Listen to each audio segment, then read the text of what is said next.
4 नक्सलियों समेत 5 लोगों को गिरफ्तार किया गया है, जिसमें स्वर्गीय नंद कुमार बघेल के सलाहकार के रूप में एक व्यक्ति की उन्होंने पहचान की है और उन्होंने कहा है कि ये उनके सलाहकार थे। 7 लाख रुपए की जो मतलब आपसी लेन देन था उसे उन्होंने बताया है और ये कहा है कि भूपेश बघेल बताए कि ये रिश्ता क्या कहलाता है और मोहल्ला मानपुर के अंदरूनी इलाकों में नक्सलियों के साथ नंद कुमार बघेल की मतलब बैठकें जो है वो ये भी कह रहे थे कि लोकसभा चुनाव में जब आप राजनांदगांव में चुनाव प्रचार करते थे तो कहते थे कि मोहल्ला मानपुर तो हम जरूर जीतेंगे, तो ये रिश्ता क्या कहलाता है, ऐसा वो कुछ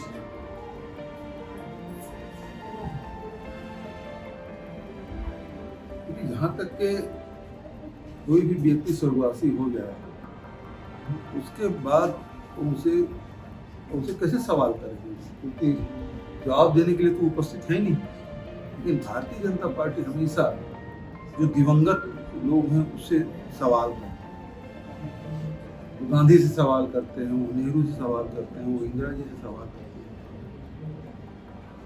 आज मेरे पिताजी से सवाल कर लिए। मैं संतोष पांडे जी से कहना चाहूंगा कि वहां चले जाए और उनसे जवाब लेकर आ जाए। मतलब मूर्खता की हद हो गई। पिताजी से सब लोग जानते हैं, मेरे राजनीतिक उनसे बिल्कुल विरोधाभास था। उनकी लाइन अलग थी, मेरी लाइन अलग थी। वो मेरे साथ रहते भी नहीं थे, तो कहाँ आते थे कहाँ जाते थे स्वतंत्र व्यक्ति थे। और वो उन्होंने सर्वोदय से अपने राजनीतिक जीवन की शुरुआत की और अंत में बुद्ध की बात वो कहते थे, बुद्ध के बिना शांति नहीं हो सकती पूरी दुनिया में। अंतिम क्षण में यही बात करते थे।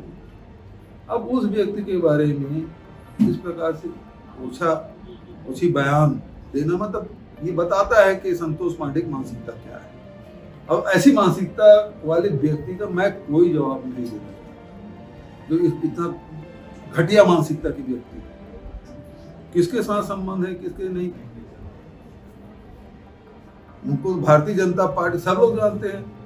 भारतीय जनता पार्टी के मंत्रियों के बंगले तक में तो नक्सली जाके हफ्ता वसूली करते थे, उसके कार्यालय में जाकर हफ्ता वसूली करते थे। इस बात को सब जानते हैं, रायपुर के एक बच्चा जानते। तो इस प्रकार से जो दिवंगत हो गए हैं उसके बारे में सवाल खड़ा करना ये बेहद दुर्भाग्य है। इसका मतलब लक्ष्य है। सांसद जी, आज भूपेश बघेल का बयान आया है आपके बयान में कि नक्सली वाले मामले में, कि उसका कहना है कि भाजपा का आदत है पहले जवाहरलाल नेहरू के लिए राजनीति किए और मेरे अब पिताजी के लिए राजनीति कर रहे हैं, जो स्वर्गवास हो चुका है। ऐसा ओछी मानसिकता का सांसद को नहीं बोलना चाहिए, क्या कहेंगे आप इसके लिए? अरे ये तो आपके पिताजी हैं, स्वर्गीय लोगों के प्रति मेरा बहुत सम्मान है। स्वर्गीय तो श्रीमती इंदिरा गांधी भी थी। 1984 के दंगे में सिखों के नरसंहार के लिए आज भी उनको कोसा जाता है।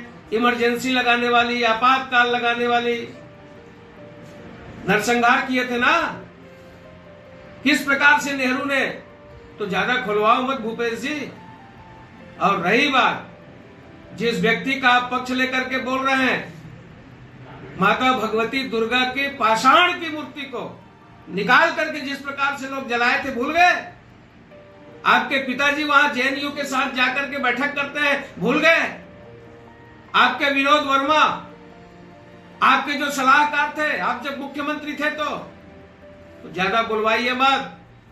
अभी तो ये प्याज के छिलके जैसे एक एक परत खुलने वाला है। और रही बात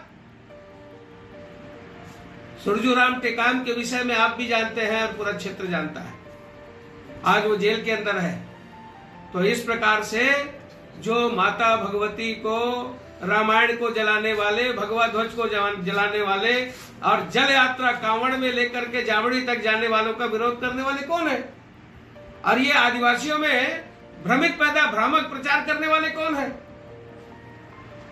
दौड़े दौड़े देवी दर्शन करने के लिए आपके पिताजी कभी नहीं आए। वो यहाँ आते थे, मेरे क्षेत्र में आते थे। रायगढ़ का सांसद नहीं बोलेगा, बिलासपुर का सांसद नहीं बोलेगा, मैं राजनांदगांव का सांसद था और फिर हूं, मैं बोलूंगा। आपके स्वर्गीय पूज्य पिताजी दौड़ के यहीं आते थे।